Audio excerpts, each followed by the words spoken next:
Notre histoire est noble et tragique, comme le masque d'un tyran.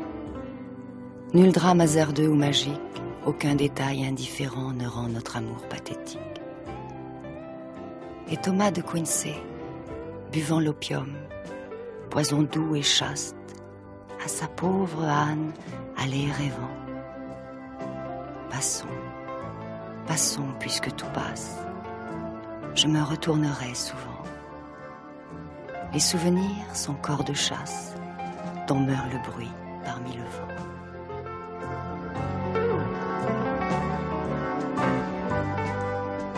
Guillaume Apollinaire.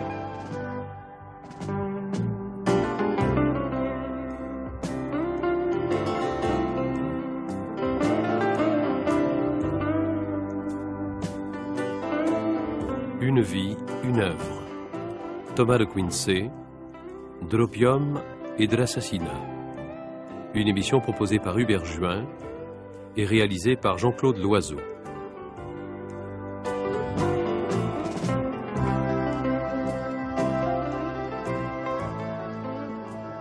Il y a 2 siècles, naissait Thomas de Quincey. Thomas de Quincey est un auteur anglais, bien sûr, et qui a joué un rôle absolument considérable dans notre fin 19e siècle français. Et Apollinaire, Baudelaire, Marcel Schwab, on n'en finirait pas. Il a été un visage marginal dans sa propre littérature et un visage capital dans la nôtre. Peut-être dans la sienne, mais je ne suis pas angliciste, je ne m'avance pas plus avant. Pour commencer à parler de Thomas de Quincey, nous sommes rendus dans un petit restaurant chinois, et je vais dire pourquoi, rue des Lombards, aux délices de Chine, et par une sorte de hasard, à côté de ce restaurant chinois, il y avait un restaurant grec qui est actuellement en démolition. Alors nous allons entendre des bruits de marteau, et cela nous met exactement dans le climat d'Oxford Street, à Londres, où Thomas de Quincey a été si malheureux. Mais je voudrais, Jacques Darras, qu'on évoque un peu cette naissance, cette jeunesse de Thomas de Quincey, cette avance surtout vers la déesse noire, l'opium, et vers cette façon de créer une littérature avec le rêve et avec l'érudition. Oui, vous faites allusion à ces bruits de marteau manuels qu'on entend derrière et à cette espèce de climat de démolition qu'ils entraînent. Et il est évident que dans la période noire de Thomas de Quincey à Londres, il habite un immeuble dans lequel il a une aventure brève, fulgurante, car c'est un point qu'il faut souligner cela, c'est que dans le fond, cette période noire de Thomas de Quincey va connaître sa nuit noire brièvement, de façon fulgurante, l'espace de 4 ou 5 mois à Londres. Et il habite un immeuble désert dans cette Oxford Street où il rencontre des personnages étonnants, fantomatiques, en particulier 2 femmes, ou plus exactement 2 filles, 2 jeunes filles, dont l'une est très jeune, est une enfant, dont on ne saura jamais le nom, et dont l'autre est une jeune prostituée de 16 ans qu'il connaît simplement comme étant répondante au prénom de Anne. Et il n'aura jamais la curiosité, il s'en voudra toute son existence, de lui demander son nom de famille, son patronyme, et précisément parce qu'il ne saura pas son patronyme, parce que ce nom sera démoli, sera détruit en quelque sorte, il la cherchera toute son existence. De la même façon, il reviendra dans Oxford Street pour retrouver la trace, lorsqu'il sera sorti de cette période noire, pour retrouver la trace donc, de ce moment extrêmement dur, difficile, misérable, et il ne retrouvera plus parce que, à la place de ce bâtiment, à la place de cet immeuble dans lequel il a vécu, il y aura un autre immeuble, il y aura d'autres personnes, d'autres gens, une famille respectable. C'est-à-dire qu'on est à ce moment-là tout à fait dans le 19e siècle anglais, industriel, urbain, naissant, où la civilisation moderne se met en place, à savoir que tous les 50 ans, tous les 30 ans, tous les 50 ans, une maison est remplacée par une autre, une famille est remplacée par une autre, et le temps prend une allure de plus en plus accélérée, de plus en plus rapide.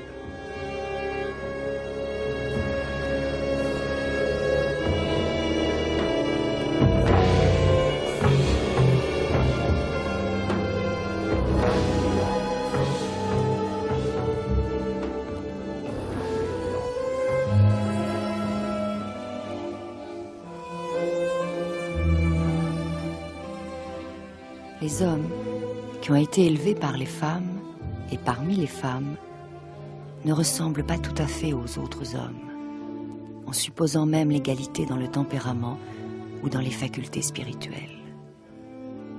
Le bercement des nourrices, les câlineries maternelles, les chatteries des sœurs, surtout des sœurs aînées, espèces de mères diminutives, transforment, pour ainsi dire en la pétrissant, la pâte masculine. L'homme qui, dès le commencement, a été longtemps baigné dans la molle atmosphère de la femme, dans l'odeur de ses mains, de son sein, de ses genoux, de sa chevelure, de ses vêtements souples et flottants, y a contracté une délicatesse d'épiderme et une distinction d'accent, une espèce d'androgynéité sans lesquelles le génie le plus âpre et le plus viril reste, relativement à la perfection dans l'art, un être incomplet. Enfin, je veux dire que le goût précoce du monde féminin, de tout cet appareil ondoyant, scintillant et parfumé, fait les génies supérieurs. Et je suis convaincue que ma très intelligente lectrice absout la forme presque sensuelle de mes expressions, comme elle approuve et comprend la pureté de ma pensée. Charles Baudelaire. Michel Chailloux, je voulais revenir peut-être un peu avant la période noire. Je veux dire par là que l'enfance compte énormément pour Thomas de Quincey. Chaque fois qu'il a l'occasion de parler d'un enfant, c'est vraiment pour en parler, je veux dire, il le fait paraître, mais lui-même, son enfance, il y a surtout l'histoire des sœurs, l'histoire de la mort, de la traversée de la mort dans l'existence de Thomas de Quincey. Oui, c'est-à-dire que je voudrais profiter de cette occasion, au fond, pour essayer de m'expliquer à moi-même pourquoi Thomas de Quincey me fascine tant depuis des années, depuis mon adolescence. Et à propos d'ailleurs de son enfance et du reste de son existence, puisque je crois qu'il n'a pas grandi. Et c'est peut-être cela les écrivains de génie. Je pense qu'il y a un sentiment d'illégalité dans la langue et que peut-être, reprenant ce que vient de dire Jacques Darras, je dirais qu'il est toujours à l'extérieur de la vie domestique et qu'il voit toujours une lampe allumée qui est celle de la légalité et lui est toujours dans l'ombre, tapis dans l'ombre et tapis dans son style. Et peut-être qu'il y a chez lui, et c'est en ce sens qu'il est un très grand écrivain, un sentiment de culpabilité. La poésie est un crime, écrire est un crime. On peut s'en sortir que par l'enfance, la drogue ou par une sensibilité aiguë qui vous transporte ailleurs. Mais il n'empêche qu'il y a chez lui de profondément atavique et inscrit le souvenir d'une faute originelle. Peut-être est-il un descendant de Caïn, plus que d'Abel. Et en même temps, il y a cette fascination d'Abel, c'est ce qui explique peut-être qu'il y a ces deux jeunes femmes qu'on voit dans cette grande maison déserte, inhabitée, avec cet homme fantomatique qui est une sorte d'escroc et dont il ramasse les miettes du petit déjeuner. Mais il y a aussi l'idée que peut-être dans toute sa vie, il aura erré comme à travers les membres d'un vêtement trop long, à travers une Angleterre déshabitée et pourtant grouillante, et qu'il aura eu toujours le sentiment d'une étrangeté dans sa propre vie et dans celle des autres. Et c'est peut-être ce sentiment d'étrangeté que je ressens toujours quand je lis Thomas de Quincey. J'ai l'impression qu'il parle en même temps au cœur de l'anglais de son temps, et en même temps il parle au seuil de chambres vides, de chambres déshabitées, qui sont traversées par un écho magistral, magnifique, qu'on n'arrive pas à nommer, qu'on nomme de temps en temps l'opium, de temps en temps le fantôme, de temps en temps la vie, de temps en temps la mort, et de toutes sortes de choses, et qui peut être simplement le sourd mugissement de son être qui essaye de trouver sa propre définition. Oui, mais il y a un rapport absolument monstrueux, je crois, de Thomas de Quincey avec sa mère, n'est-ce pas ? Le rapport est très très mauvais, Jacques Darras. Laquelle mère ne meurt qu'à 90 ans, c'est-à-dire Thomas de Quincey lui-même doit avoir à ce moment-là 65 ans, et il enfin peut hériter d'une somme d'argent qui lui permettra de terminer les 10 dernières années de son existence à Édimbourg, en Écosse, dans des conditions à peu près normales, alors que jusqu'à présent, et particulièrement dans cette période un peu moins noire que celle d'Oxford Street, mais quand même extrêmement difficile à Édimbourg, Édimbourg, en Écosse. Il sera obligé de vivre d'expédients. Il y aura toujours l'huissier aux trousses. C'est une image qu'on voit très bien dans le XIXe siècle, aussi bien en France, naturellement, mais il aura constamment l'huissier aux trousses et il sera obligé de se réfugier dans ce quartier qui se trouve près du château de Holyrood, à Édimbourg, et qui est réservé à cette époque-là, comme il y en a un autre à Londres et dont parle très bien Dickens, pour les gens qui sont criblés de dettes et d'où ils peuvent sortir simplement le dimanche pour aller éventuellement suivre les services. Mais le service religieux. Toute son existence, par conséquent, il vivra dans une misère qui sera pratiquement, sinon noire, ou du moins certainement grise. Et c'est le rapport à sa mère dans ce cadre-là est quelque chose de très important parce que c'est elle qui détient l'argent, qui d'ailleurs le dépense en des folies, des extravagances architecturales de toute nature et qui le retient, qui l'empêche son fils donc pratiquement d'en profiter. Ainsi donc, Oxford Street, marâtre au cœur de pierre, toi qui as écouté les soupirs des orphelins et bu les larmes des enfants, j'étais enfin délivré de toi. Le temps était venu où je ne serais plus condamné à arpenter douloureusement tes interminables trottoirs, à faire des rêves pour me réveiller captif des affres de la faim. Anne et moi, nous avons eu nos successeurs trop nombreux qui ont foulé les traces de nos pas. Héritiers de nos calamités, d'autres orphelins ont soupiré. Des larmes ont été versées par d'autres enfants. Et toi, Oxford Street, tu as depuis lors répété l'écho des gémissements de cœurs innombrables.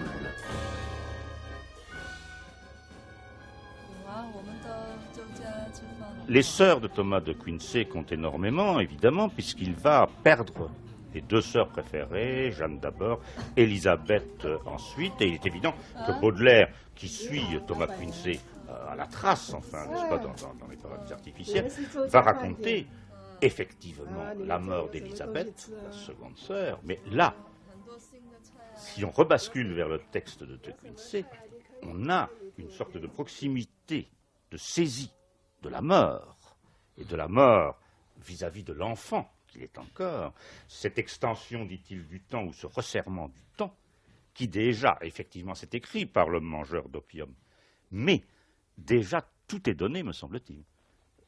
Oui, mais enfin, je ne sais pas, c'est très difficile de parler d'un écrivain qu'on admire, car on ne sait pas quelle est la chose la plus essentielle qu'on aurait envie de dire concernant cet écrivain. Et plein d'idées, en ce moment, sont dans mon esprit concernant De Quincey. Ce que vous dites est fort juste, et en même temps, moi, je sens un De Quincey un peu différent. C'est-à-dire que, par exemple, il s'est produit chez moi quelque chose d'une confusion, une confusion très étrange. Par exemple, j'ai mélangé un souvenir des Mémoires d'Outre-Tombe avec l'épisode de la maison où Thomas de Quincey s'est réfugié quand il était jeune homme en arrivant à Londres. Et pendant très longtemps, j'ai cherché dans les Mémoires d'Outre-Tombe cette maison qui était dans De Quincey. Parce qu'il y a une période, rappelez-vous, dans Chateaubriand, où il est tout jeune à Londres et il est dans la misère, quand il est émigré, et qui donne des leçons de français. Et il y a une période où il y a une espèce de ressemblance dans la sensibilité de Chateaubriand avec celle de Quincey qui vient après. Donc, je n'arrive pas, à chaque fois que je parle de Quincey à Londres, et en particulier de cet épisode de Maison hantée, qui est un épisode qui est profond et dont je n'arrive pas à déterminer exactement les termes exacts de l'aventure, je n'arrive pas à me détacher des Mémoires d'Outre-Tombe. Et il y a donc, bien sûr, le rapport à... Il y a le rapport, évidemment, la sylphide et Anne, peut-être. Peut-être qu'il y a cela, oui, Anne et la sylphide. Bien sûr, on peut trouver en effet des rapports de cet ordre. Mais il y a peut-être chez De Quincey et chez Chateaubriand, dans Chateaubriand, c'est l'éveil d'une sensibilité, c'est un maître de la sensibilité. Chez De Quincey, c'est un maître aussi de la sensibilité, mais d'une sensibilité qui ne trouve jamais son objet. C'est ça qui est extrêmement fascinant chez De Quincey. Et je crois, Michel Chailloux, vous avez mis, je crois, là, l'accent sur quelque chose de très important, c'est le sentiment de culpabilité que l'on sent toujours au travail chez De Quincey. Ce qui serait intéressant, c'est de savoir la culpabilité de quoi et pourquoi. Voilà. Et je crois qu'un écrivain, c'est quelqu'un qui a un globule d'encre en plus du globule blanc et du globule rouge. Et il y a ça un peu chez De Quincey. Il y a le sentiment d'une faute commise, d'un Caïn qui, à l'origine de la poésie, aurait commis un crime inexpiable, et comme si la poésie était la mémoire sans souvenir de cela. Parce qu'il y a moi, je le partage. J'ai un sentiment de culpabilité quand j'écris, et je me sens très très proche de Quincey en tant que lecteur. J'ai l'impression d'appartenir à sa famille en tant que lecteur, et c'est peut-être ça d'ailleurs qui explique la dispersion de son œuvre, enfin l'impossibilité de construire une œuvre j'arriverai pas à le dire. Architecturé. Oui, architecturé, Pour vous. dans la mesure où justement il a besoin sans arrêt de chemins de traverse. Il s'arrête l'œil aux aguets. Il écrit l'œil et l'oreille aux aguets, et il y a une espèce de sensibilité qui s'introduit dans l'œuvre qui est en train de se composer, et en même temps qui a besoin de la dispersion pour s'exprimer. Oui, mais avec des points d'ancrage dans le réel. Vous vous souvenez de cette scène très curieuse, c'est à la mort de sa première sœur, donc Oui. Jane. Oui, oui. Quand meurt Jane, on dit qu'une servante a molesté l'enfant Oui, oui. 2 jours avant sa mort. Il pouvait plus la Et là, regarder. il écrit une page très très curieuse. Oui, oui. Pas que Il ne pouvait plus Baudelaire résume. regarder d'ailleurs cette servante. C'est ça, d'ailleurs, hein. Baudelaire le résume. Oui, oui.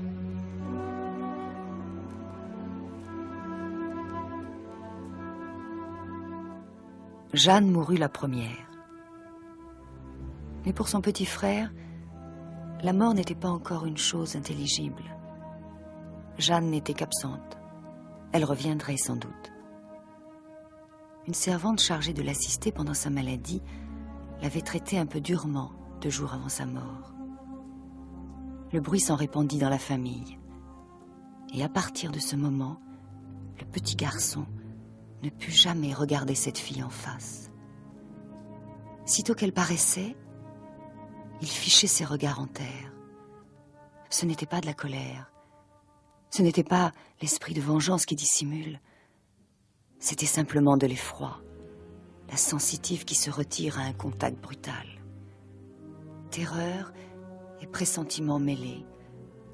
C'était l'effet produit par cette affreuse vérité, pour la première fois révélée, que ce monde est un monde de malheur, de lutte et de proscription.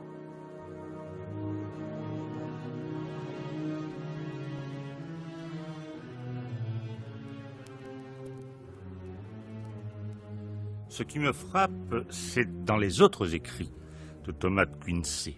Je l'ai cité. Une méthode de composition. Par exemple, nous avons maintenant, à Actes Sud, la révolte des Tartares. Nous avons la nonne militaire d'Espagne.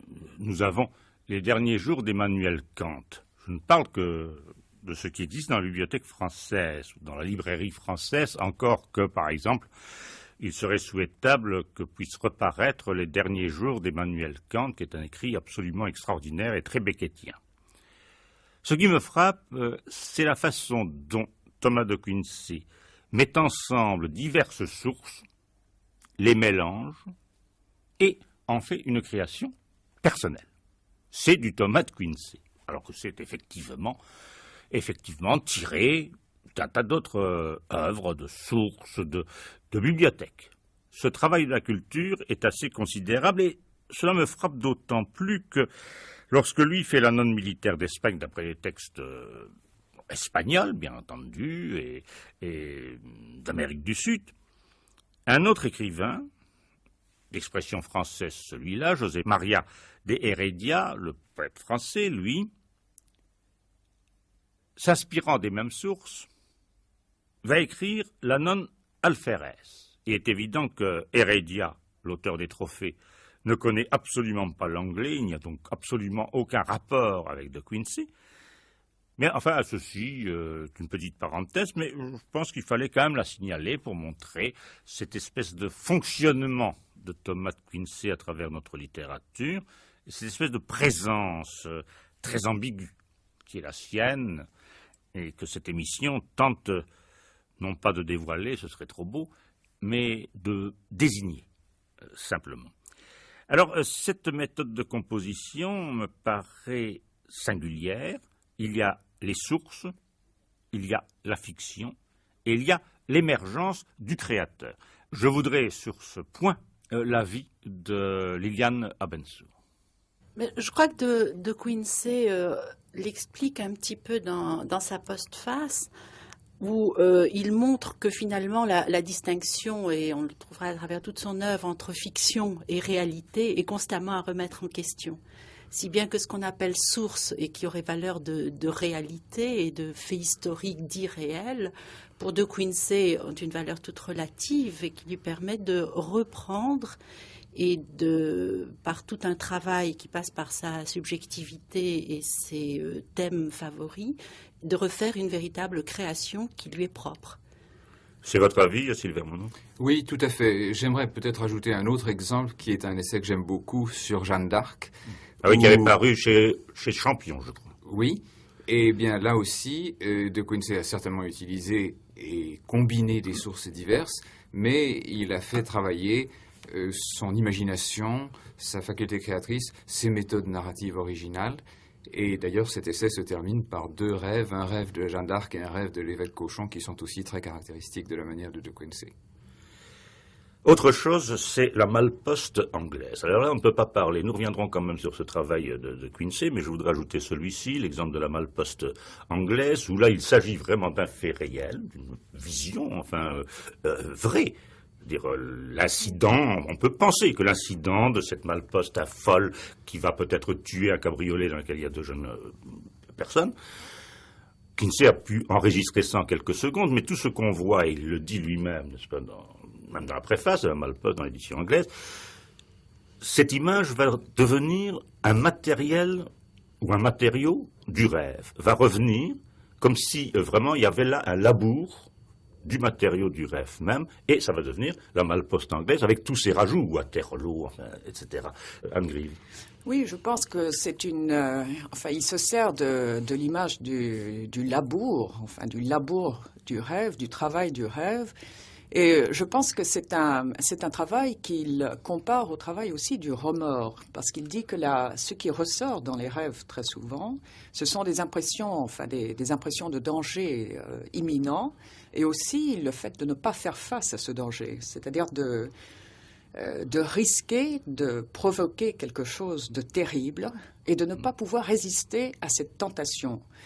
Et je pense que quand il dit dans la malposte qu'il craint de ne pas pouvoir avertir les jeunes gens qui sont dans le cabriolet qui vient vers lui, toute cette angoisse et cette peur de ne pas pouvoir faire face, je crois que c'est cela aussi qui imprime l'image et qui la fait ressurgir dans le rêve. Et s'il n'y a pas toujours, Sylvain Monod, une impression de terreur partout chez Thomas Quincey? Oui, c'est une des dominantes de son œuvre et de sa personnalité à bien des égards. Il faut peut-être rappeler que dans la malposte, il est sous l'effet de l'opium, comme d'habitude, et les rêves et l'opium sont très liés chez lui, bien que beaucoup de ses observations sur le rêve s'appliquent aussi, et de façon extraordinairement prémonitoire par rapport aux connaissances de notre siècle, à des rêves qui ne sont pas influencés par l'opium. Mais la terreur, c'est vrai, c'est un élément important chez lui.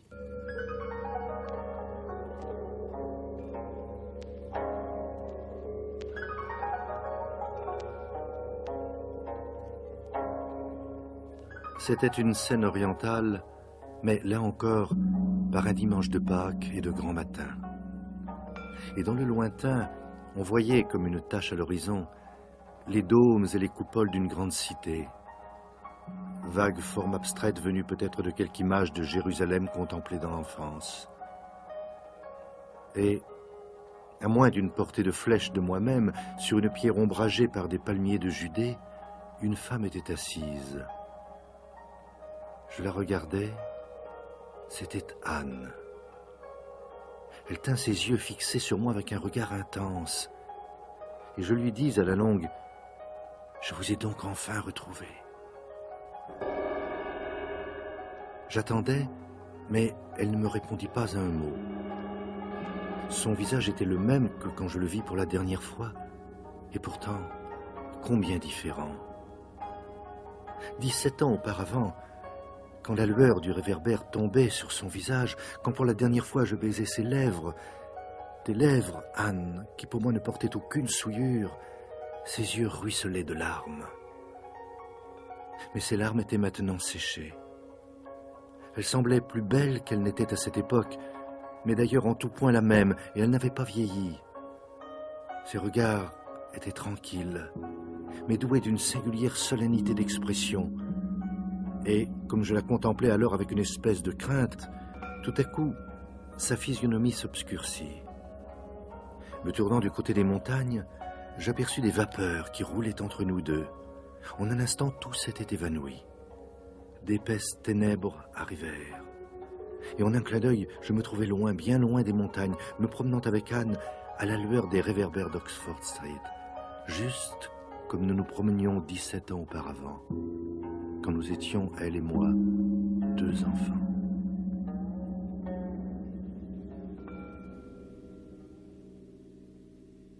Je voudrais me retourner vers Liliana Bensour pour revenir, comme nous avions dit, sur l'originalité de Quincy, parce que cette façon de composer, comme nous l'avons vu en prenant divers éléments de la bibliothèque, ce labour par le rêve, cette impression de terreur, c'est quand même très singulier. On a beau avoir évoqué Coleridge, enfin, Louis Ier, il y a quand même là une distance. Il y a, je veux dire, une singularité de Thomas de Quincey. Comment est-ce qu'on pourrait le situer par rapport à ses contemporains?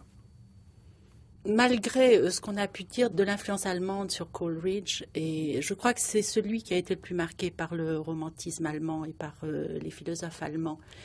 Et en ce sens, il est très à part. Et on retrouvera une lignée beaucoup plus grande par rapport à Carlyle. Et je crois que c'est de Quincey, Carlyle se situe extrêmement différemment par rapport aux autres romantistes anglais. Enfin, sans vouloir faire de l'histoire littéraire, mais je crois que c'est important de rappeler cela parce que la structure même des œuvres en dépend, dans la mesure où il y a une remise en question constante de la réalité et qu'il n'y a que des fragments possibles, qu'il n'y a que des textes sur des textes sur des textes, avec quelque chose d'extrêmement fragmenté parce qu'on n'arrive jamais à une vérité, à une réalité. C'est l'aspect Borghese. Oui, alors après qu'on retrouve. Sylvain Monod.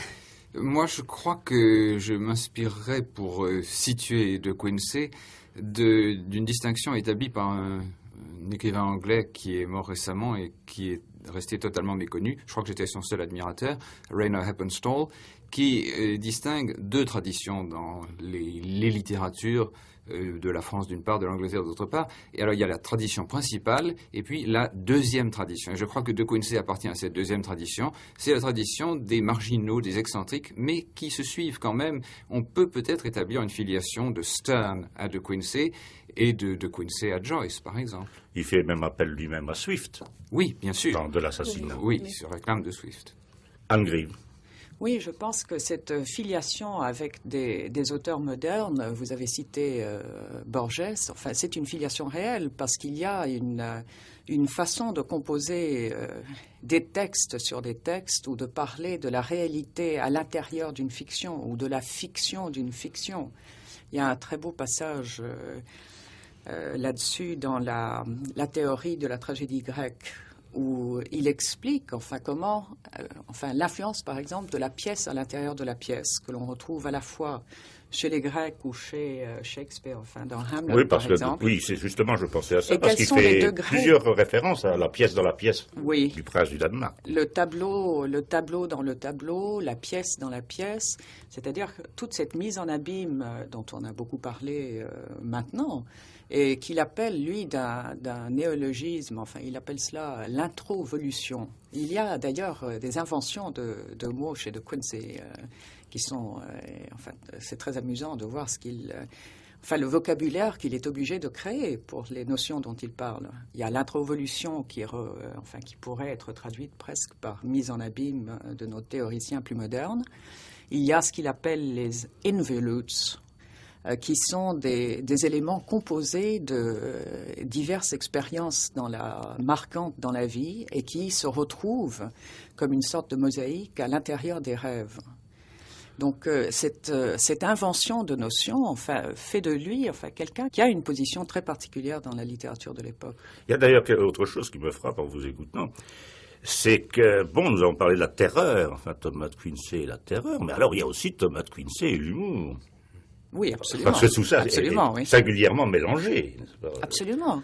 Et je pense même que le fait qu'il y ait ce mélange, cette espèce le côté hétéroclite, presque grotesque, de la terreur et de l'humour, qui est très caractéristique, bien sûr, de l'assassinat considéré comme un des beaux-arts, mais que l'on retrouve aussi à d'autres moments. C'est ce qu'il appelle la terrible parenthèse, avec un contraste entre des moments de terreur et puis la fin de la terreur, soit le réveil du monde normal, soit l'intrusion de l'humour, c'est-à-dire d'une distanciation par rapport à la terreur.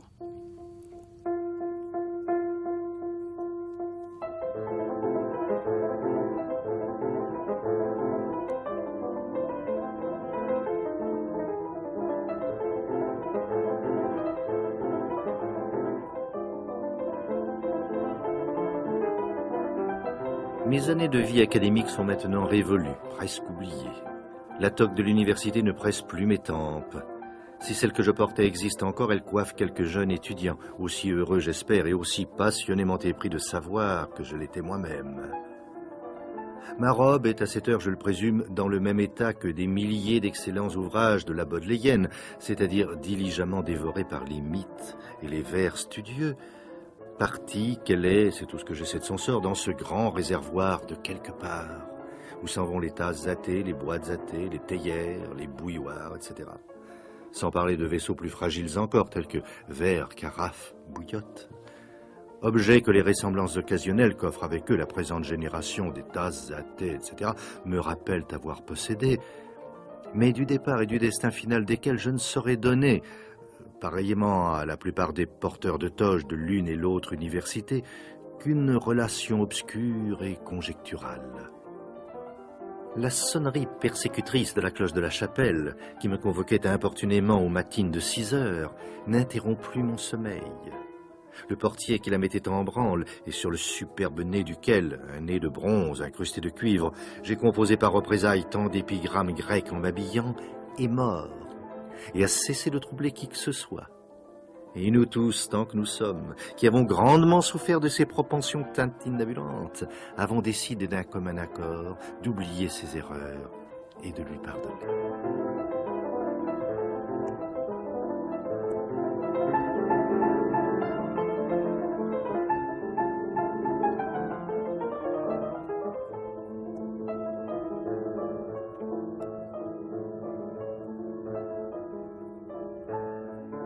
Christine Jordis, au point où nous en sommes, je voudrais quand même préciser cette notion d'humour chez Thomas de Quincey. C'est un humour, ce n'est pas de l'ironie, par exemple.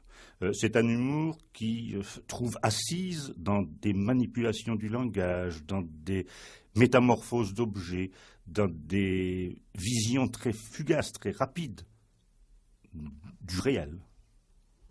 Oui, je crois effectivement que l'humour de Quincey est réellement de l'humour et que ça n'est pas de l'ironie comme dans le cas de Swift. À savoir qu'il ne vise pas à un but, il n'essaye pas de convaincre, c'est une libération de l'esprit. Son humour est parfaitement gratuit. Il joue à partir d'un mot, ce sont des enchaînements de mots dans le vide en quelque sorte, simplement par le goût du mot qui l'entraîne. Oui, mais Christine Jordis, il y a aussi, moi ça me frappe, l'utilisation des citations latines chez De Quincey, que je trouve beaucoup plus au service de l'humour, disons, même de la gratuité, puisque vous dites que son humour est gratuit, encore que c'est en tout cas beaucoup plus apparenté à l'humour et à sa manipulation que, je ne sais pas moi, qu'une coquetterie culturelle. Oui, je pense que ce n'est pas du tout pour faire étalage de culture qu'il donne des citations latines. Il n'avait pas besoin de ça, de Quincey. Il savait le grec à 15 ans. On dit qu'il était capable de parler grec mieux que ses professeurs et de déchiffrer n'importe quel texte. Mais simplement par goût, parce que ça l'amuse. Et une fois qu'il a donné ce mot latin, ce mot entraîne autre chose. C'est-à-dire que la phrase, au lieu de se diriger vers son but naturel, va dévier. Que le mot devient le prétexte à un jeu de l'esprit, le mot se met à gambader tout seul, pour ainsi dire. Le mot conduit de Quincey se laisse emporter, et le lecteur avec, par toutes les associations que ce mot va déclencher. Les mots vont leur propre chemin chez lui, et ça donne une extraordinaire impression de liberté mentale et d'espace de jeu, parce que nous ne sommes plus restreints par l'esprit de contrôle. Toutes les facultés de contrôle se désorganisent et tombent, et l'imagination prend le relais, et se met à fleurir, et vagabonder est le mot. Wandering, dit-on en anglais, le wandering of the imagination. Dans ma jeunesse et même depuis, j'ai toujours été grand lecteur de Tite-Live. Il a toujours fait un de mes plus chers délassements. J'avoue que je le préfère pour la matière et pour le style à tout autre historien romain. Et j'ai senti toute l'effrayante et solennelle sonorité, toute l'énergique représentation de la majesté du peuple romain dans ces deux mots qui reviennent si souvent à travers les récits de Tite-Live, consul Romanus. Particulièrement quand le consul se présente avec son caractère militaire. Je veux dire que les mots roi, sultan, régent ou tous autres titres appartenant aux hommes qui personnifient en eux la majesté d'un grand peuple n'avaient pas puissance pour m'inspirer le même respect.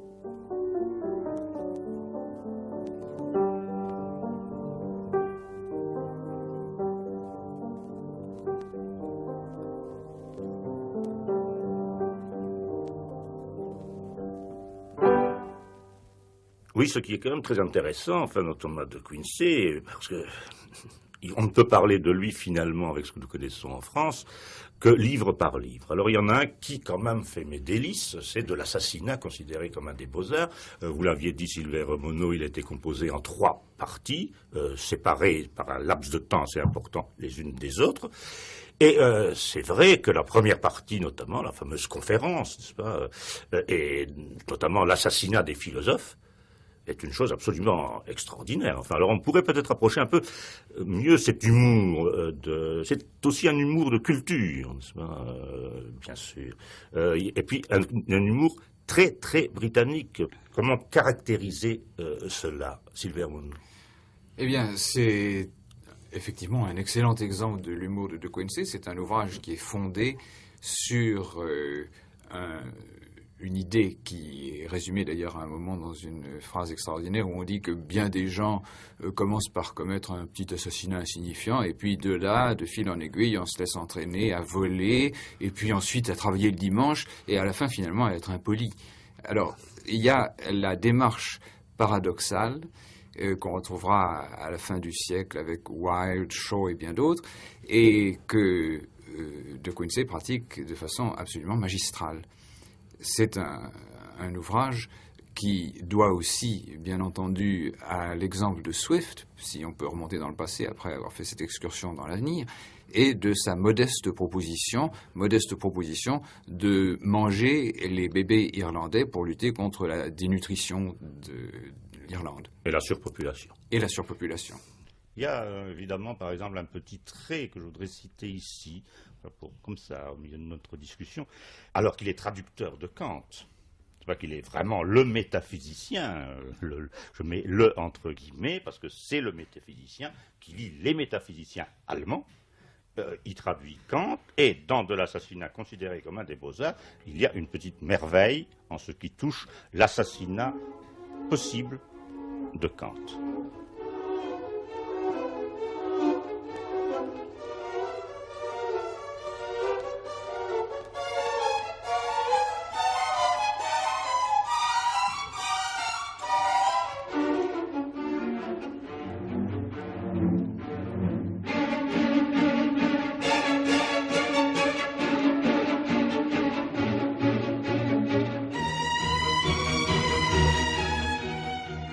Si l'on peut dire de Leibniz, bien qu'il n'ait pas été assassiné, qu'il est mort en partie de la crainte d'être assassiné et en partie de la vexation de ne l'être point, Kant, d'autre part, qui ne manifesta aucune ambition de ce genre, échappa à un meurtrier de plus près qu'aucun homme dont parlent les livres, hormis Descartes.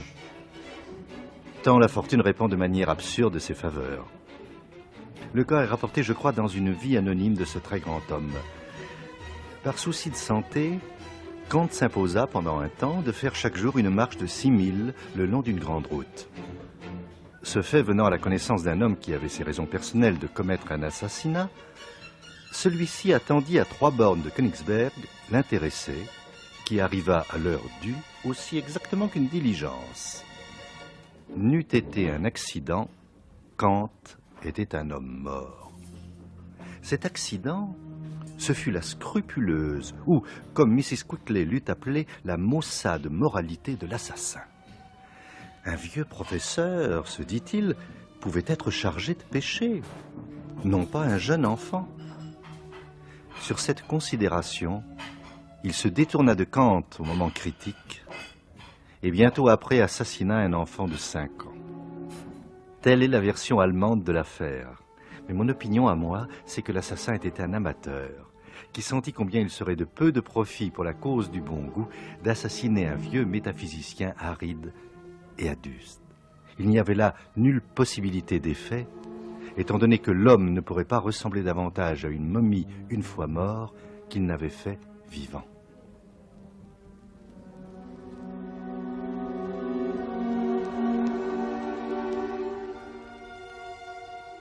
Liliana Bensour. Dans la première partie, il parle de ce qui est le plus en surface, c'est-à-dire justement l'anglais qui manie l'humour avec des références pour intellectuels.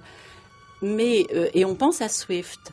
Et puis, il fait une référence très explicite à Swift en disant qu'en fait, il n'est pas dans ce registre-là et qu'il n'est pas en train de trouver une proposition qu'il pousse jusqu'à l'absurde. Et je crois que là, on commence à s'enfoncer dans un univers qui est tout autre et qu'il nous a ménagé progressivement. Et ce qui, en fait, est le plus troublant, c'est que De Quincey dit la fascination du meurtre, la fascination de l'assassinat. Et que, évidemment, ça ne peut pas être dit comme cela brutalement, que c'est repris progressivement et qu'on en arrive à la vie quotidienne et aux faits divers. Et il y a une utilisation là des faits divers où De Quincey dit on n'a pas à être du côté de la victime, mais la sympathie, parce que ça échappe totalement à un ordre moral, la sympathie doit aller du côté de celui qui commet le meurtre, sympathie non pas de complicité, mais sympathie, c'est-à-dire c'est quelqu'un qui dépasse les limites, qui sort des limites de l'humain, de la vie quotidienne, qui commet un acte hors du commun. Et je crois que c'est là la force des textes de De Quincey. C'est que sous couvert d'humour, il arrive à faire passer ce qui est le plus profond en nous. Et le meurtre, c'est quelque chose qui est constant dans l'œuvre de De Quincey, enfin qui le hante. D'ailleurs, Anne Griffe, ce livre, enfin de l'assassinat considéré comme un des beaux-arts, se termine, et c'est une longue partie, par la description d'assassinat d'une méticulosité de reporter. Oui, enfin, de reporter, mais en même temps... Et de policier. Oui, mais il y a je trouve qu'il y a une telle sympathie, encore une fois, non approbation, mais simplement sentir avec de sympathie pour le meurtrier. Ou bien parce que dans cette postface, enfin, il parle de 2 séries de meurtres, enfin, où il y a d'abord des meurtres de groupe, enfin, ce sont des meurtres de famille qui ont fasciné l'Angleterre en 1812, d'un certain Williams. Et il parle à la fois du temps du meurtrier et puis soit la servante qui vient découvrir les cadavres alors que le meurtrier est encore sur place, ou dans la 2e série de meurtres, un locataire qui cherche à échapper au meurtre. Et cette coexistence de 2 univers absolument opposés, il me semble que c'est cela qui est vraiment fascinant, enfin, et qui fascine De Quincey, parce qu'il y revient aussi lorsqu'il commente le passage de Macbeth, enfin, on the knocking at the gate in Macbeth, enfin, sur le heurt de la porte. Enfin, il est traduit en français au Nouveau Commerce, mais je ne me souviens pas exactement du titre. Dans cet instant où Lady Macbeth et Macbeth viennent de commettre un meurtre, ils sont dans l'horreur de cette situation et tout à coup, on frappe à la porte à plusieurs reprises. Et c'est l'intrusion, c'est le retour ce qu'il appelle le pouls de la vie normale qui se remet à battre. Et ces 2 univers concomitants, ou bien cette sorte d'arrêt de l'univers normal pendant que l'univers extraordinaire du meurtre prend place, je trouve que c'est une des grandeurs des textes de Quincey.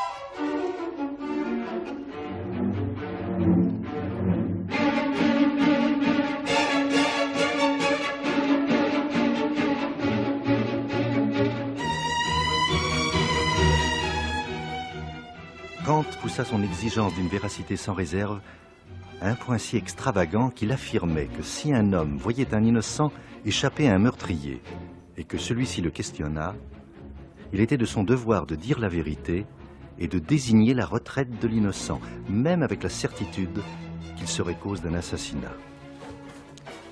De crainte qu'on ne supposât que cette doctrine lui avait échappé dans la chaleur de la discussion, un célèbre écrivain français lui en ayant fait le reproche, il la réaffirma solennellement en y ajoutant ses raisons.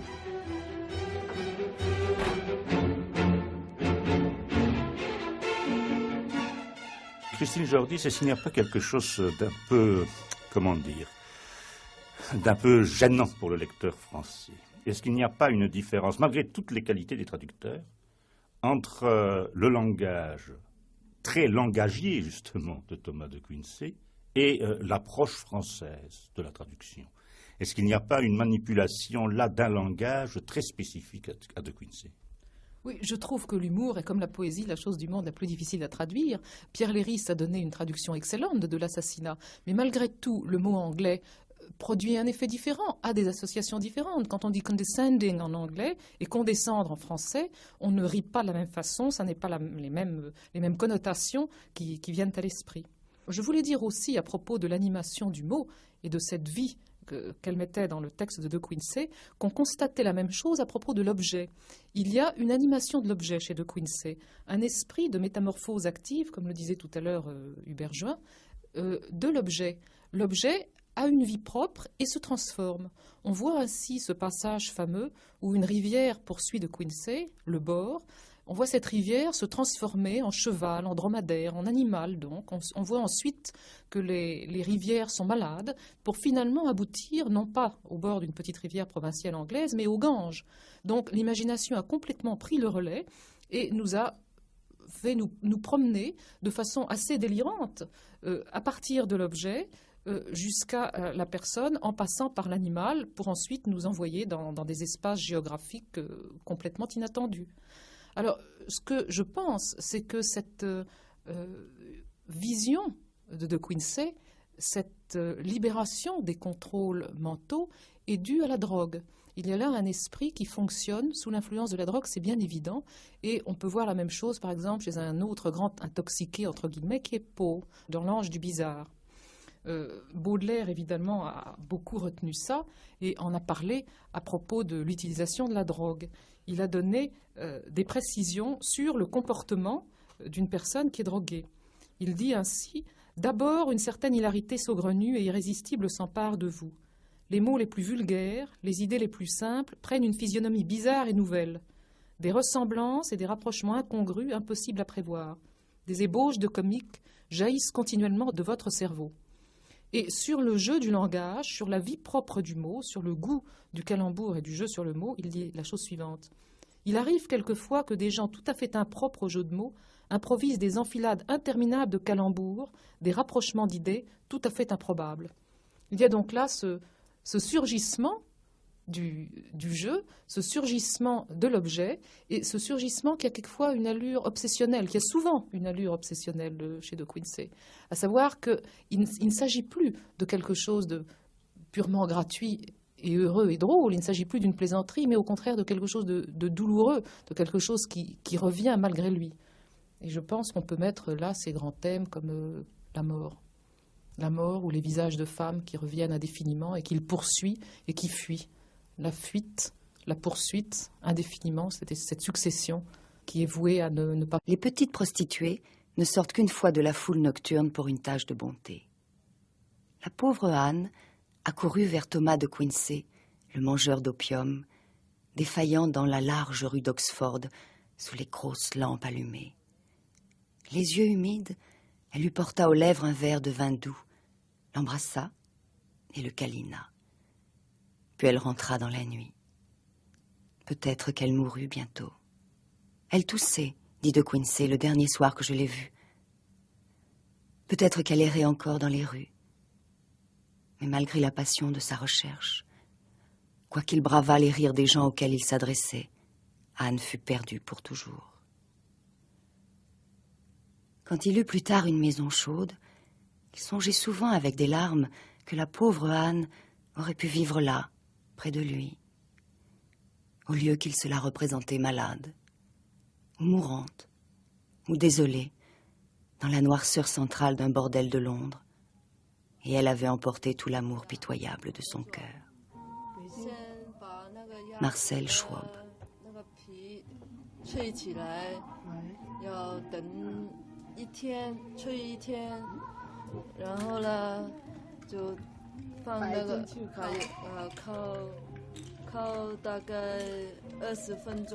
L'homme dans ces contrées pousse comme l'herbe. Les vastes empires dans lesquels a toujours été moulée la population énorme de l'Asie ajoutent une grandeur de plus aux sentiments que comportent les images et les noms orientaux. En Chine, surtout, négligeant ce qu'elle a de commun avec le reste de l'Asie méridionale, je suis terrifié par les modes de vie, par les usages, par une répugnance absolue, par une barrière de sentiments qui nous séparent d'elle et qui sont trop profonds pour être analysés. Je trouverais plus commode de vivre avec des lunatiques ou avec des brutes. Il faut que le lecteur entre dans toutes ces idées, et dans bien d'autres encore, que je n'ai pas le temps d'exprimer, pour comprendre toute l'horreur qu'imprimaient dans mon esprit ces rêves d'imagerie orientale et de torture mythologique. Sous les deux conditions connexes de chaleur tropicale et de lumière verticale, je ramassais toutes les créatures, oiseaux, bêtes, reptiles, arbres et plantes, usages et spectacles que l'on trouve communément dans toute la région des tropiques, et je les jetais pêle-mêle en Chine ou dans l'Hindoustan. Par un sentiment analogue, je m'emparais de l'Égypte et de tous ses dieux, et les faisais entrer sous la même loi. Des singes, des perroquets, des cacatoès me regardaient fixement, me huaient, me faisaient la grimace. Mais il y a quand même quelque chose que je n'ai trouvé que chez lui et qui... Il n'est jamais sorti d'Angleterre, je crois. Hein, Jamais. Hein. Et alors qu'il rêve de la montagne romantique, n'est-ce pas, Jacques Darras? Oui, mais il va la rechercher justement dans le les Suspiciens. Nord. Oui, non, c'est quelque chose qui me frappe extraordinairement. Je l'avais oublié totalement. Michel Chailloux disait qu'il faisait des confusions. Moi, j'en faisais également sur De Quincey. C'est ça l'intérêt de relire De Quincey. C'est que c'est quelqu'un qui a vécu toujours en Angleterre et qui a fait une lente remontée vers le nord. Accidentelle peut-être, mais je crois quand même aussi inconsciente. Son épisode de Londres, que nous connaissons, nous, par Baudelaire, n'est un épisode qui ne dure que 5 mois. En vérité, toute son existence, il la passe donc à Manchester, d'où il est originaire, oui. D'où il fait sa fugue. Et ça m'a évoqué un autre souvenir, c'est-à-dire qu'il est le premier fugueur de la littérature. Il est celui qui ouvre en quelque sorte la porte. Il descend de la grammar school et il y a cet épisode extraordinaire qu'il raconte dans la Confession d'un mangeur d'opium où on le voit cette malle pleine de livres que porte un laquais sur ses épaules qui sont à peine larges pour pouvoir les porter et qui a un dos aussi vaste que la plaine de aussi vaste que oui, c'est vrai. Et cette malle dégringole n'est-ce pas, les marches et va se fracasser contre la porte du tuteur qui a d'habitude un sommeil léger, mais la littérature, tout ce poids de la littérature n'arrive pas à le réveiller. Alors c'est le premier figure. Il s'en va, comme ensuite s'en iront Rimbaud, comme ensuite s'en iront également quelqu'un qui habite, dans le fond, qui naîtra pratiquement à quelques encablures de là, à savoir Malcolm Lowry. Il est vraiment cette ouverture de la littérature anglaise vers l'au-delà. Et alors lui, il s'arrêtera vers le nord. Mais allant vers le nord, il va vers justement une famille. Il est constamment à la recherche d'une famille. Il sera constamment... Bien sûr, il restera toujours sur le seuil, comme disait Michel Chailloux, mais il essaiera de s'intégrer désespérément à une famille. Et c'est cette famille romantique qu'il recherchera désespérément. C'est la famille incestueuse. Je parlais des sœurs tout à l'heure. Il va débarquer chez les Wordsworth, qui se trouvent dans le Lake District. Il va se ruiner pratiquement pour Coleridge. Il va se ruiner pour Coleridge, mais il va faire partie de cette sorte de pantisocratie qui se met dans le Nord à cette époque-là. Ce sont des écologistes avant la lettre. Ce sont les laquistes. Les laquistes. Des gens qui cultivent leur jardin, qui font pousser leurs pommes de terre, qui vivent de 3 fois rien, et qui vivent entre frères, sœurs et cousines, par exemple. Wordsworth, n'est-ce pas, complètement sous la coupe de sa sœur. On connaît assez mal cet épisode-là en France, bien entendu, et il épouse par ailleurs sa cousine. Et il va essayer de vivre dans la maison des Wordsworth. Et Dorothy qui est contre Thomas de Quincey. Et alors Dorothy, naturellement, qu'il n'aime pas beaucoup d'ailleurs dans ses portraits, on s'en rend compte. Il a des portraits assez féroces, hein, sous une plume extrêmement alerte et parfois douce aussi, très très dure. Il essaie donc de rentrer dans une famille. Toute son existence, il essaiera de s'intégrer. Mais il y a un rapport là à l'ordre, un rapport à l'architecture qu'il ne trouve pas. Car sa littérature, c'est vrai, c'est de la dispersion, c'est de la démolition, c'est du fragment. Mais est-ce que ce n'est pas justement le propre même du romantisme ? Alors, il y a la découverte de l'idole noire, ou de la noire idole, comme disait Laurent Taillade, c'est-à-dire de l'opium. Je pense qu'il y a chez le jeune Thomas de Quincey, après sa fugue, peut-être un mal physique réel, mais certainement aussi ce qu'on peut appeler aujourd'hui une somatisation. Enfin, bien sûr, qui se place sur l'estomac, et pour guérir ça, c'est le laudanum, parce que en anglais c'est mangeur d'opium, en réalité il boit la teinture d'opium, qui est donc le laudanum, et il découvre cet opium un jour, grâce à un pharmacien dont il dresse un portrait inoubliable.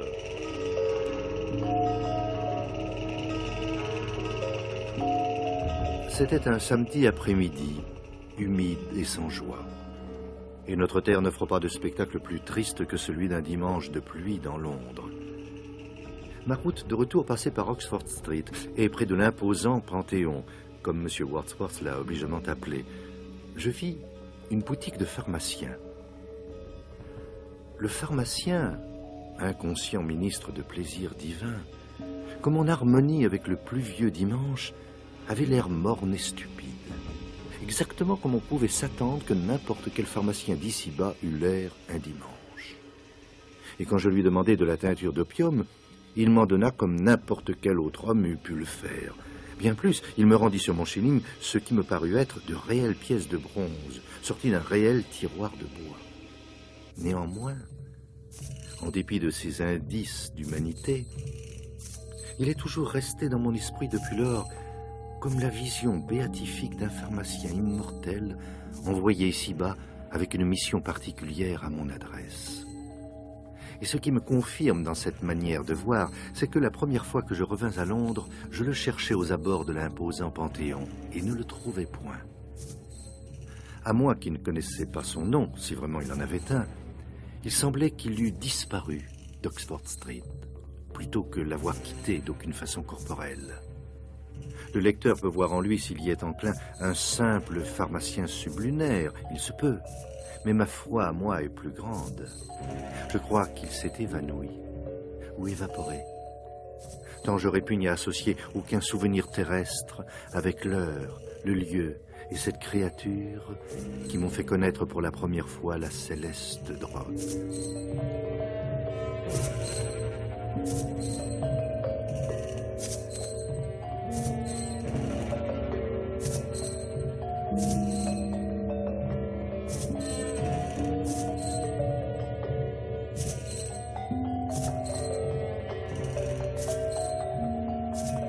Alors, le mangeur d'opium, cette façon malgré tout d'intégrer la drogue à une construction littéraire.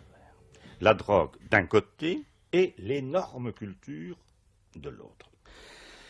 Et il est bien certain, surtout quand on voit de près, par exemple, la thèse de Françoise Moreux, Thomas de Quincey auprès des universitaires de France, on est soudain un peu inquiété par ce personnage qui bascule de l'Antiquité vers des paysages orientaux, alors qu'il n'a jamais quitté l'Angleterre, nous l'avons dit, comme si sa personnalité ressemblait aux méandres de sa phrase.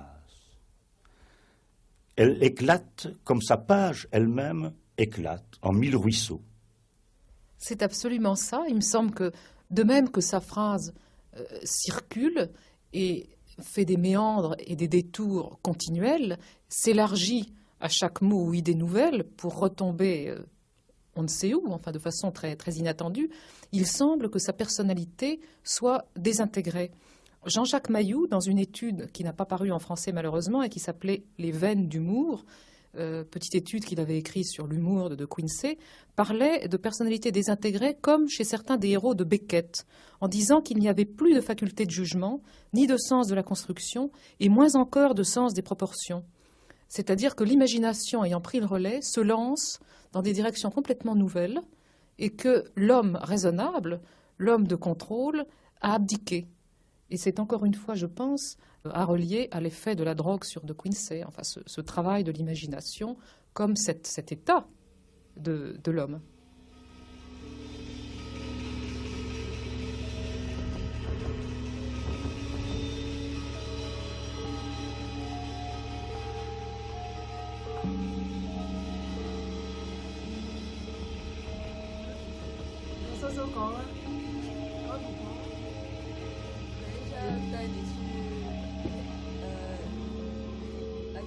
Oh, juste, subtil et puissant opium.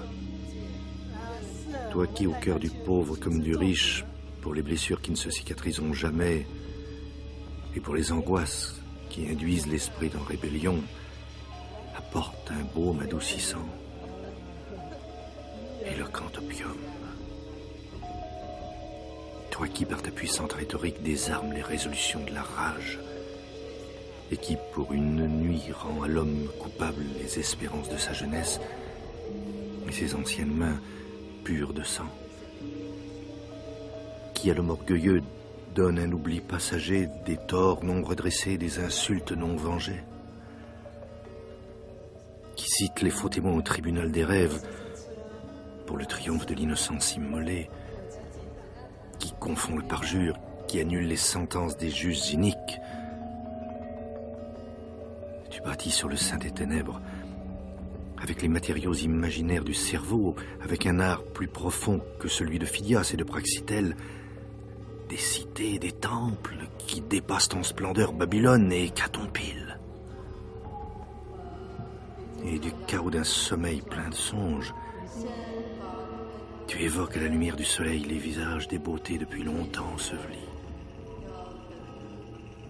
Et les physionomies familières et bénies nettoyées des outrages de la tombe.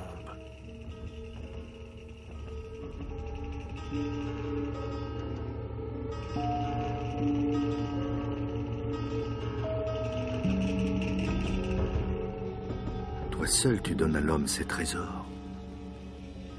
Et tu possèdes les clés du paradis, ô juste, subtil et puissant opium.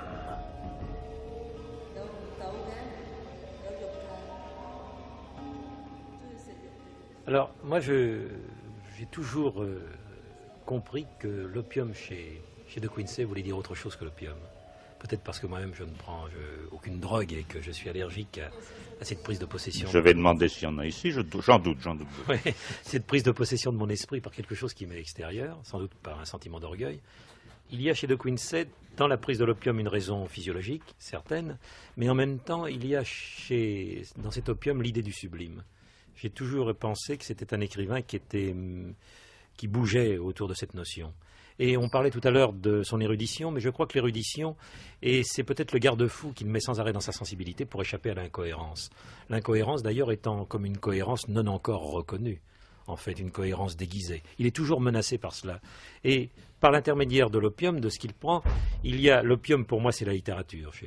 L'opium, c'est la littérature. C'est-à-dire que c'est vraiment la littérature de la littérature. C'est le sublime qui le menace, qui le protège, qui l'enveloppe, qui le désagrège, et dont sa phrase extraordinairement ramifiée épouse tous les méandres. Si sa phrase est si tortueuse et si enveloppante et si sensible et si peut-être par moments insensible à son projet initial, car il commence des phrases et parfois il va ailleurs, et c'est cela qui est son génie, si sa phrase est perpétuellement digressive, c'est justement à cause de l'opium, c'est comme si, il y avait dans sa phrase une antiphrase qui se développait parallèlement, et comme si chacun de ses ouvrages était le néant de l'ouvrage qu'il voudrait parcourir et atteindre. Et dans les Confessions d'un mangeur d'opium, il y a une espèce de digestion aussi de l'opium, une digestion d'une œuvre qu'il n'arrive jamais à faire et dont toutes les œuvres sont comme les échecs. Je crois qu'il y a chez lui et dans l'opium l'idée d'un échec sublime, et comme si chaque œuvre ne pouvait jamais être accomplie. C'est exact, vous avez raison, mais il y a peut-être aussi autre chose, enfin je pense, peut-être disons de plus pratique, qui est ceci. C'est que, c'est vrai, Jacques Darras a eu raison de nous dire que Thomas de Quincey n'a jamais quitté l'Angleterre, mais s'il n'a jamais quitté l'Angleterre, je pense que l'opium lui ouvre les portes. Comme Jacques Darras disait aussi que Thomas de Quincey était le premier à ouvrir les portes de la fugue, il y a dans son œuvre, bien entendu, et je n'en veux pour exemple que la révolte des Tartares qu'on vient de traduire en français, il y a dans son œuvre des sortes d'échappées vers un Orient mythique, vers une ouverture de rêve. Enfin, on a évoqué Rimbaud, oui, c'est ça, la mosquée à la place d'une usine. Enfin, si on pense à Manchester ou si on pense à Oxford Street, il y a la mosquée qui tout d'un coup naît avec les hordes tartares, avec une Chine parfaitement extraordinaire et recréée. Il y a ça aussi. Oui, c'est tout à fait vrai, mais c'est plutôt la rêverie que le rêve. C'est pour ça que sa phrase est si tactile. C'est pas un rêve tellement organisé, je trouve. Ah non, je suis d'accord avec vous. Et c'est plutôt la rêverie. Et c'est en ce sens que Nerval, d'ailleurs, d'une certaine façon, est un écrivain qui appartient à la même famille, qui a une œuvre aussi assez dispersée en définitive. Mais quand je dis dispersée, c'est pas du tout péjoratif. Enfin, je veux dire qu'il est sans arrêt. Chacune des phrases de De Quincey est déjà un roman en voie d'accomplissement et qui pourrait aller ailleurs que dans le chemin que l'œuvre dans lequel s'inscrit la phrase va. Jacques Darras. Moi, je vous suis tout à fait, Michel Chailloux, d'autant plus que je ramène ici la littérature, l'histoire littéraire, bien sûr, mais il y a quelqu'un qui l'admire beaucoup à l'époque, car il a toujours besoin de figures tutélaires, et c'est Coleridge. Coleridge est le premier, en vérité, à prendre de l'opium à l'époque. Et cet opium a un autre effet sur Coleridge. C'est quelque chose qui lui donne une écriture extrêmement fulgurante, extrêmement translucide. C'est ce fameux poème inachevé de Kubla Khan. Et ce poème de Kubla Khan est une construction solide, dure, dans une sorte de minéral transparent, translucide, d'une rêverie orientale qu'on ne retrouve pas chez De Quincey. Car dans le fond, toutes ces rêveries dont on parle et qui figurent dans les Confessions d'un mangeur d'opium, ce sont des rêveries en passant. Ce sont des choses qui ne sont pas totalement intégrées, effectivement, dans le mouvement même du texte. Ce sont des choses un tout petit peu accidentelles. Il va plus loin, il va ailleurs. Il ne faut quand même pas oublier qu'il va vers la santé, De Quincey. C'est quelqu'un qui, et ça c'est un effet baudelairien, je veux dire, ça c'est un effet Baudelaire, se repose avec De Quincey ce qui s'est passé avec Edgar Poe. Bien sûr, Baudelaire n'avait qu'un seul texte à sa disposition, Les Confessions d'un mangeur d'opium, qui n'est que le seul texte à être paru du vivant de Quincey. Par conséquent, il ne pouvait avoir que celui-là, en traduction. Oui. Il ne pouvait avoir que celui-là. Mais Baudelaire s'est littéralement concentré sur ces deux textes-là. Mais tout le restant de l'existence de Quincey est une sorte de quête de la santé, une quête de la solidité. Hubert Jorin disait très justement tout à l'heure, il y a de l'ancrage. C'est quelqu'un qui a quand même les pieds sur terre. Ça, c'est un point quand même très, très, très important. Oui, ce que je veux dire pour les pieds sur terre, c'est-à-dire c'est toujours une expression qui me déplaît beaucoup. Oui, non. Parce que, en fait, quand on les a sur terre, on les a dessous aussi. Non, je veux dire, le réalisme, je ne sais pas où il se trouve, et donc pour De Quincey, c'est un personnage... Je n'entendais pas réalisme. Non, mais je plaisante.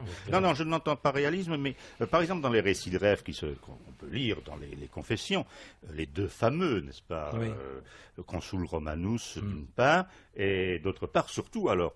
le rêve à propos de Piranèse, qui provient d'une conversation, justement, avec Coleridge, n'est-ce pas, montre très bien que vous avez raison. C'est-à-dire qu'il s'agit beaucoup plus de rêverie, oui, n'est-ce pas, que de rêve. Mais rêverie, quoi? Vous savez, quand Nodier appelle rêverie un ensemble de textes qui sont finalement des textes critiques, beaucoup plus que même des rêveries ou des rêves, il n'y a pas de mythologie qui s'en dégage. Alors que chez Thomas de Quincey se dégage tout de suite une mythologie. Il y a par exemple une mythologie de l'Orient et de l'Extrême-Orient qui se dégage des textes, des essais de Thomas de Quincey. Ce que je voulais dire par là, c'est que je pense, mais c'est une idée comme ça que j'ai qui est ancienne, j'ai toujours pensé qu'il y avait une famille d'écrivains qui était pas loin de la pastorale. Et que la pastorale, c'est cette espèce de rêverie de la langue qui s'est incarnée parfois dans un genre littéraire qu'on appelle la pastorale, mais qui aussi parfois, et chez De Quincey à mon avis, c'est un auteur de pastorale, car l'opium lui apporte l'herbe de la rêverie, hein, et il y a cette espèce d'endormissement des facultés critiques pour arriver à une analyse fondante. Et il y a ça, c'est De Quincey, c'est ça qui est extraordinaire. C'est là qu'est peut-être son génie, c'est qu'il y a une précision extraordinaire du style dans une nébuleuse de termes. Et c'est cette précision et cette nébuleuse, qui sont pourtant deux termes antinomiques, qui constituent, à mon sens, tout le charme des Confessions d'un mangeur d'opium et de tous les textes de Quincey.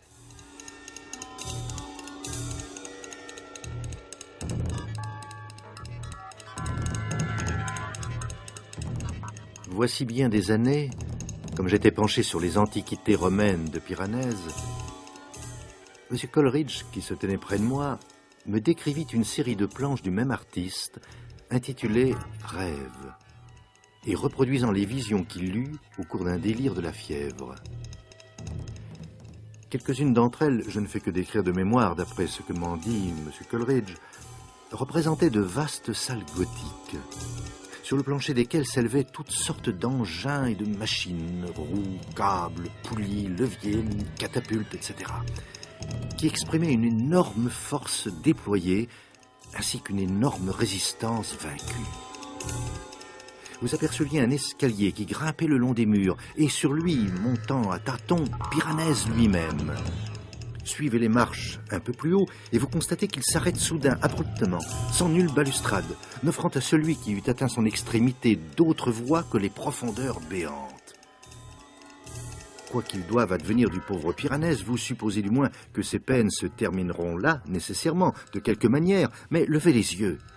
Voici, plus haut encore, une seconde volée de marche, sur laquelle on aperçoit de nouveau Piranèse, mais cette fois au bord même de l'abîme. Levez de nouveau les yeux, voici une volée de marche plus aériennes encore, avec le pauvre Piranèse toujours peinant pour les gravir, et ainsi de suite, jusqu'à ce que l'escalier inachevé et Piranèse se perdent l'un et l'autre dans les hauteurs obscures de la salle. C'est avec la même faculté de se développer et de se répéter à l'infini que mon architecture procédait dans les rêves. En fait, au premier stade de ma maladie, leur splendeur était surtout architecturale. Et je contemplais un déploiement de cités et de palais tels que n'en vit jamais l'œil éveillé, si ce n'est dans les nuages.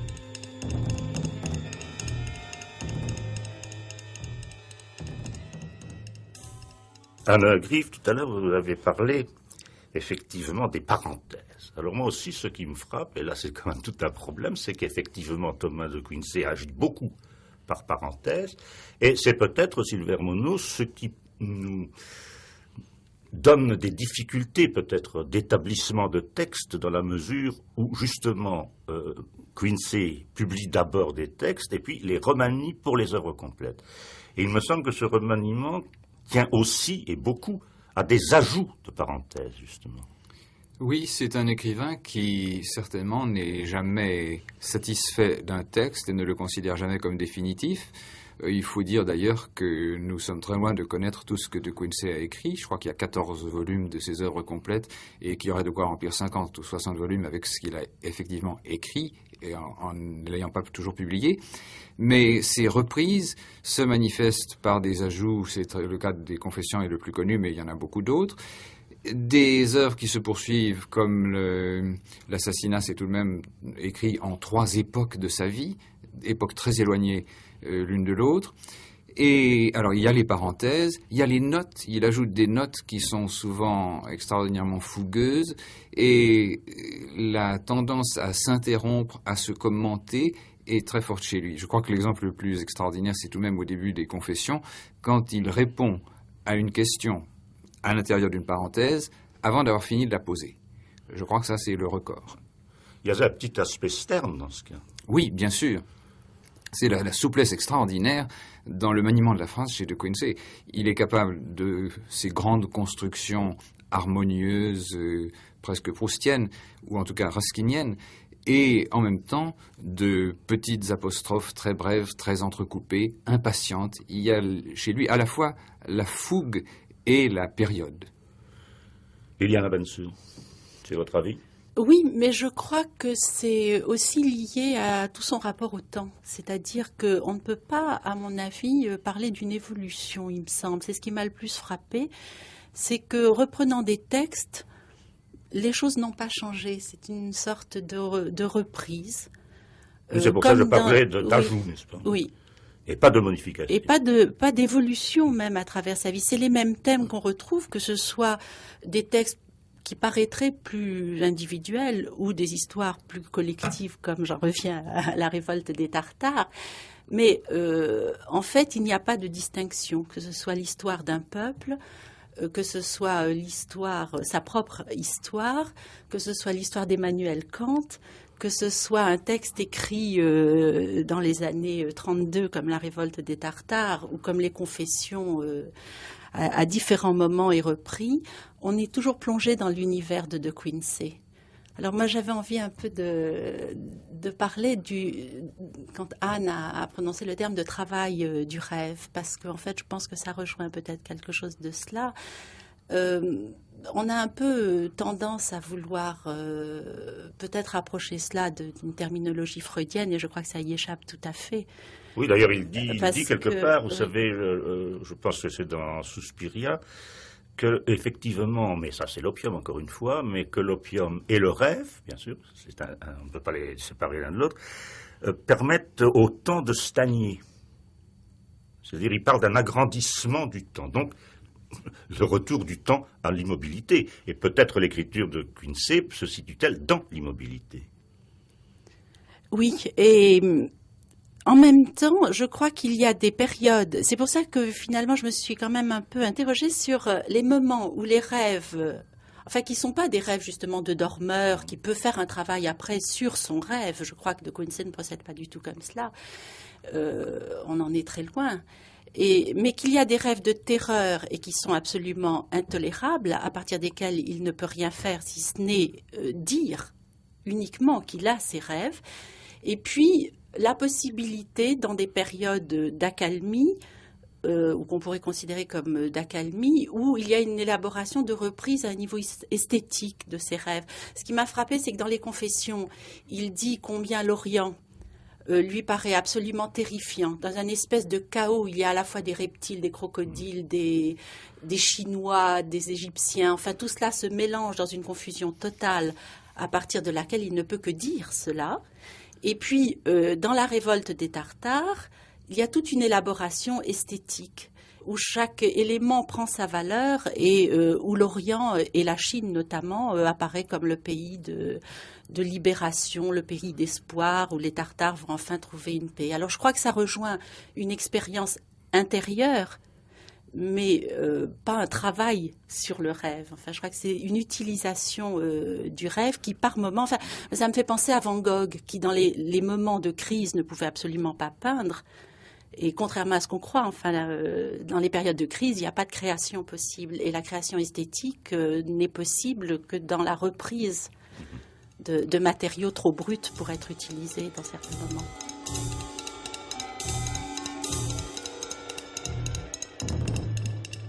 Il y a quelques instants, Christine Jordis nous parlait de ces visages reparaissants. Visages reparaissants très alarmants.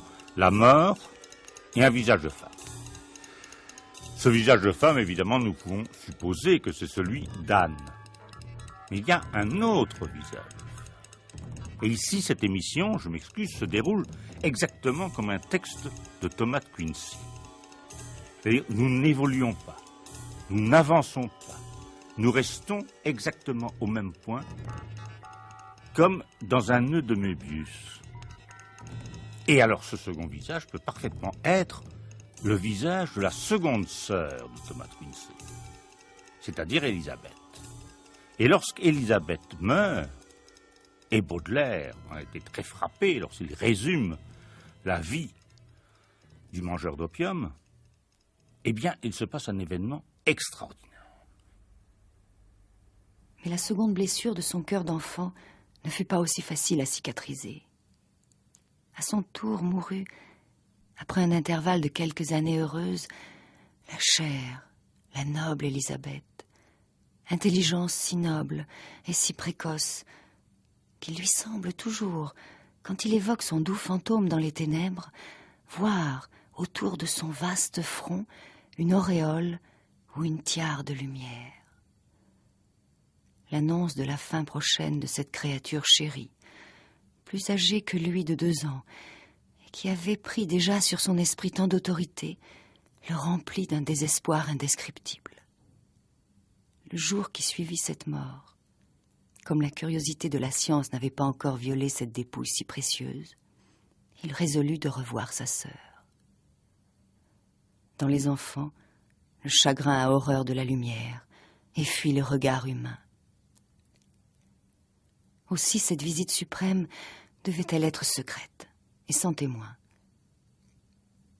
Il était midi, et quand il entra dans la chambre, ses yeux ne rencontrèrent d'abord qu'une vaste fenêtre, toute grande ouverte, par laquelle un ardent soleil d'été précipitait toutes ses splendeurs. La température était sèche, le ciel sans nuages. Les profondeurs azurées apparaissaient comme un type parfait de l'infini. Et il n'était pas possible pour l'œil de contempler, ni pour le cœur de concevoir un symbole plus pathétique de la vie et de la gloire dans la vie. Charles Baudelaire. Des fastes de l'été, je me détournai pour porter mon regard sur le corps. Là gisait la chère forme enfantine, là le visage angélique. Et l'on avait dit dans la maison, comme les gens aiment à le croire, que les traits n'avaient subi aucune altération. En était-il bien ainsi? Le front, il est vrai, le noble front serein était peut-être le même, mais les paupières glacées, l'ombre qui semblait ruisseler de sous elles, les lèvres de marbre, les mains roidies, jointes paume à paume comme pour répéter les supplications de l'angoisse ultime. Pouvait-on prendre tout cela pour de la vie? S'il en était ainsi, pourquoi donc ne bondissais-je pas vers ces lèvres célestes avec des larmes et des baisers sans fin? Mais il n'en était point ainsi. Je restai un moment interdit, frappé de respect sacré, non de crainte. Et cependant, un vent solennel commença à souffler, le plus triste qu'oreille ait jamais entendu. C'était un vent qui aurait pu balayer les champs de la mortalité pendant 1000 siècles.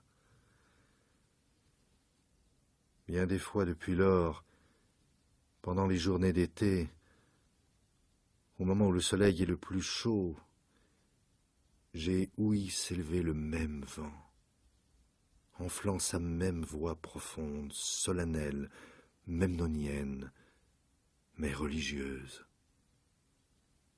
C'est en ce monde le seul grand symbole audible de l'éternité.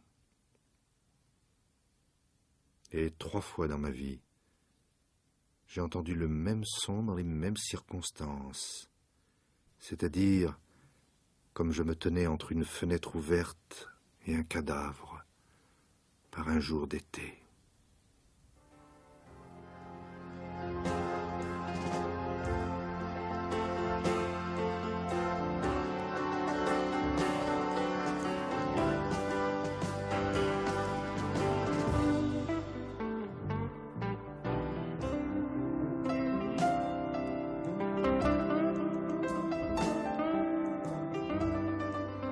Une vie, une œuvre.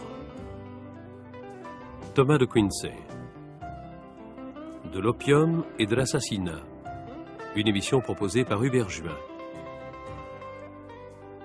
Avec la participation de Liliana Bensour, Anne Grive, Christine Jordis, Sylvain Monod, Jacques Darras et Michel Chailloux.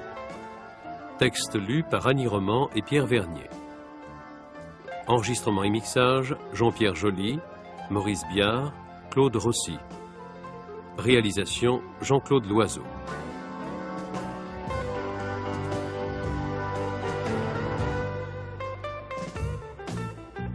Nous disons, nous pouvons affronter la mort. Mais sachant, comme certains d'entre nous le savent, ce qu'est la vie humaine, qui d'entre nous pourrait, sans frissonner, si nous étions conscients d'être convoqués, affronter l'heure de la naissance?